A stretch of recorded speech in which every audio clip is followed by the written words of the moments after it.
కొద్ది రోజుల క్రితం మన ప్రధాని మోదీ గారు ఒక సభలో మాట్లాడుతూ साथियों हमें पेट्रोल डीजल का उपयोग कम करना होगा। कम से कम 1 साल के लिए हमें विदेशों में जाने की बातों को टालना चाहिए। సాధారణంగా ఇలాంటి మాటలు వినగానే ఇది ఆర్థిక వ్యవస్థకు సంబంధించిన విషయమేమో అనిపిస్తోంది. పేపర్లు, టీవీలు కూడా దీని గురించి రకరకాలుగా విశ్లేషించాయి. కానీ దీని వెనుక ఎవరికి తెలియని, ఎవరు మాట్లాడని ఒక పెను ప్రమాదం పొంచి ఉంది. అది పశ్చిమాసియాలో జరుగుతున్న యుద్ధాల వల్ల వస్తున్న ప్రమాదం కాదు. మనకు 12,000 కిలోమీటర్ల దూరంలో ఉన్న పసిఫిక్ మహాసముద్రం నుండి దూసుకొస్తున్న ముప్పు. ఆ ముప్పు పేరే సూపర్ ఎల్నినో. 2026 నాటికి ఈ భూమిని, ముఖ్యంగా భారతదేశాన్ని కుదిపేయబోతున్న ఈ ప్రమాదం ఏంటి? ప్రధాని మోదీ గారి మాటలకు పసిఫిక్ మహాసముద్రానికి ఉన్న లింక్ ఏంటి? అసలు ఈ ఎల్నినో మన దేశాన్ని ఎలా నాశనం చేస్తోంది?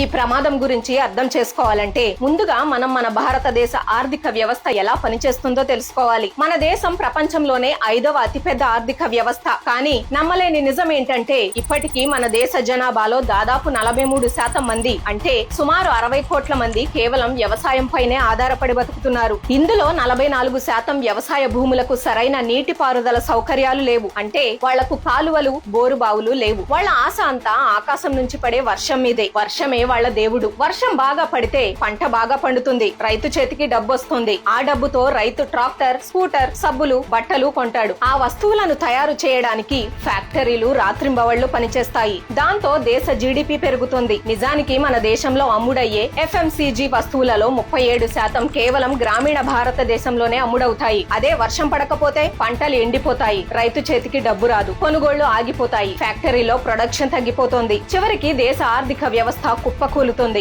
ఒక లెక్క ప్రకారం వర్షపాతం 1% తగ్గితే మన దేశ జీడిపి 0.16% కి పడిపోతుంది. అంటే మన దేశం వర్షం చేతిలో కీలుబొమ్మ లాంటిది. అసలు వర్షాలు ఎలా వస్తాయో ఒక చిన్న ఉదాహరణతో చూద్దాం. ఎండాకాలంలో మీ గదిలో ఫ్యాన్, ఏసీ పని చేయకపోతే ఎంత ఉక్కపోతగా ఉంటుందో ఊహించుకోండి. గాలి పీల్చడం కూడా కష్టంగా మారుతుంది. అప్పుడు మీరు కిటికీ తెరిస్తే ఏమవుతుంది? గదిలో ఉన్న వేడి గాలి పైకి వెళ్లిపోయి కిటికీ బయట ఉన్న చల్లగాలి లోపలికి వస్తుంది. భూమి మీద కూడా జరిగేది ఇదే. ఎండాకాలంలో మన దేశంలోని థార్ ఎడారి, దక్కన్ పీఠభూమి విపరీతంగా వేడెక్కుతాయి. ఆ వేడికి భూమి మీదున్న గాలి పైకి లేచి వెళ్లిపోతుంది. అప్పుడు అక్కడ ఒక ఖాళీ ఏర్పడుతోంది. దీన్నే మనం అల్పపీడనం అంటాం. అదే సమయంలో సముద్రం చల్లగా ఉంటుంది కాబట్టి అక్కడ అధిక పీడనం ఉంటుంది. చల్లటి సముద్రం మీదున్న గాలి భూమి మీద ఏర్పడిన అల్పపీడనాన్ని పూరించడానికి వేగంగా వస్తోంది. ఆ వచ్చే గాలి తనతో పాటు సముద్రం మీద ఉన్న తేమను మేఘాల రూపంలో మోసుకొస్తుంది. అవే మనకు వర్షాలుగా పడతాయి. దీన్నే మాన్సూన్ అంటాం. కానీ ఇక్కడే ఒక పెద్ద ట్విస్ట్ ఉంది. ఈ మాన్సూన్ వర్షాలు కేవలం ఒకే చోట జరిగే ప్రక్రియ వల్ల రావు. వీటికి బలాన్ని ఇచ్చే మరో ఇంజిన్ పసిఫిక్ మహాసముద్రంలో ఉంది. సాధారణంగా వాణిజ్య పవనాలు, అంటే ట్రేడ్ విండ్స్ అనబడే గాలులు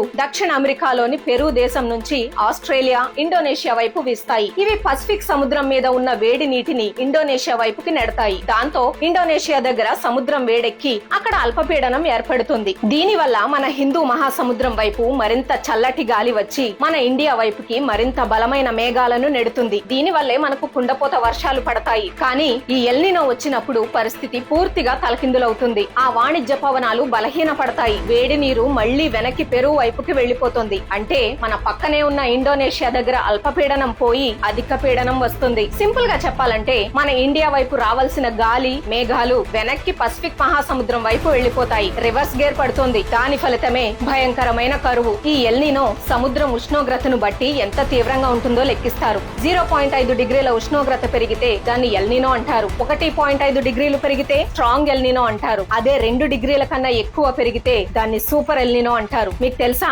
1876లో ఇలాంటి ఒక సూపర్ ఎల్నినో వచ్చినప్పుడు వరుసగా 2 ఏళ్లు వర్షాలు పడలేదు. పంటలు నాశనమయ్యాయి. అప్పట్లో దాదాపు 50 నుండి 100 లక్షల మంది భారతీయులు ఆకలితో అలమటించి చనిపోయారు. 1950 నుండి మన దేశంలో వచ్చిన 12 అతిపెద్ద కరువుల్లో 10 కరువులు ఈ ఎల్నినో వల్లే వచ్చాయి. 1972లో మన దేశ జీడిపి మైనస్ లోకి పడిపోయింది. 2015లో వచ్చిన ఎల్నినో వల్ల వర్షాలు పడక, పంటలు పండక కేవలం ఒక్క ఏడాదిలోనే 12,000 మందికి పైగా రైతులు ఆత్మహత్య చేసుకున్నారు. ఇప్పుడు గుండె జలధరించే విషయం ఏంటంటే వాతావరణ శాస్త్రవేత్తల అంచనా ప్రకారం 2026లో రాబోయే ఎల్నినో ఉష్ణోగ్రత ఏకంగా 2.5 డిగ్రీలకు చేరబోతోంది. ఇది మానవ చరిత్రలోనే అత్యంత శక్తివంతమైన సూపర్ ఎల్నినో కాబోతోంది. మోదీ గారి హెచ్చరికకు ఇది కూడా ఒక కారణం. ఇప్పుడు మీకు అర్థమైందా మోదీ గారు ఎందుకు అలా మాట్లాడారో? వర్షాలు పడకపోతే రైతుల ఆదాయం పడిపోతుంది, దేశంలోకి డాలర్లు రావు, ఆహార కొరత ఏర్పడుతుంది. అందుకే విదేశీ మారక ద్రవ్యాన్ని ఇప్పటి నుంచే దాచుకోమని ఆయన పరోక్షంగా హెచ్చరించారు.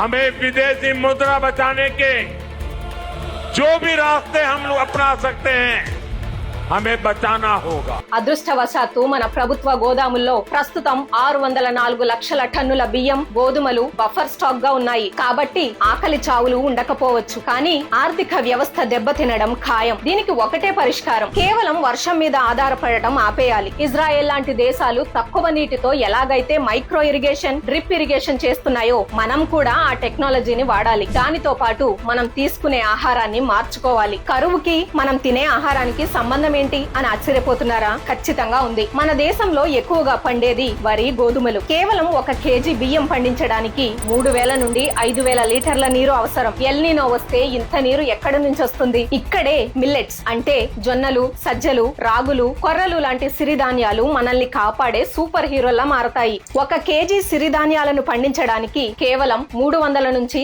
500 లీటర్ల నీరు చాలు. అంటే వరికి పట్టే నీటిలో కేవలం 10% మాత్రమే. వీటికి సారవంతమైన భూమి అవసరం లేదు, ఎరువులు అక్కర్లేదు. 45 డిగ్రీల భయంకరమైన ఎండలను కూడా సునాయాసంగా తట్టుకోగలవు. అందుకే ప్రపంచ ఆరోగ్య సంస్థ వీటిని క్లైమేట్ స్మార్ట్ క్రాప్స్ అని పిలుస్తోంది. నిజానికి గ్రీన్ రెవల్యూషన్ రాకముందు మన తాత ముత్తాతలు తిన్నది ఈ సిరిధాన్యాలనే. బియ్యంలో కేవలం కార్బోహైడ్రేట్లు మాత్రమే ఉంటాయి, కానీ మిల్లెట్స్ లో బియ్యం కంటే 3 రెట్లు ఎక్కువ కాల్షియం, ఐరన్, ప్రోటీన్ మరియు ఫైబర్ ఉంటాయి. వీటి గ్లైసెమిక్ ఇండెక్స్ తక్కువ కాబట్టి షుగర్ వ్యాధిగ్రస్తులకు ఇవి వరం. వర్షం పడకపోతే రైతులు అప్పుల పాలై ఆత్మహత్యలు చేసుకుంటారు, కానీ రైతులు వరికి బదులు సిరిధాన్యాలు పండిస్తే వర్షం లేకపోయినా పంట చేతికి వస్తుంది. అందుకే భారత ప్రభుత్వం వీటిని శ్రీ అన్న అని పేరు పెట్టి ప్రమోట్ చేస్తోంది. ప్రకృతి మనం చెప్పినట్టు వినదు, కానీ ప్రకృతి విపత్తుల నుండి మనల్ని మనం కాపాడుకునే టెక్నాలజీ మన చేతుల్లోనే ఉంది. కేవలం 1 సముద్రపు ఉష్ణోగ్రతలో వచ్చే మార్పు మన దేశ ఆర్థిక వ్యవస్థను ఎంతెలా శాసిస్తుందో ఆలోచిస్తే ఆశ్చర్యంగా అనిపిస్తోంది కదా. మరి 2026లో రాబోయే ఈ సూపర్ ఎల్నినో ముప్పును ఎదుర్కోవడానికి మన దేశం సిద్ధంగా ఉందని మీరు అనుకుంటున్నారా? ప్రభుత్వం ఇంకేం చర్యలు తీసుకోవాలని మీరు భావిస్తున్నారు? మీ అమూల్యమైన అభిప్రాయాన్ని కింద కామెంట్స్ లో తప్పకుండా పంచుకోండి. ఈ విషయం ప్రతి భారతీయుడికి తెలియాలి. కాబట్టి ఈ వీడియోను లైక్ చేసి అందరికీ షేర్ చేయండి. ఇలాంటి లోతైన విశ్లేషణల కోసం మన ఛానల్ ని వెంటనే సబ్స్క్రైబ్ చేసుకోండి. జై హింద్.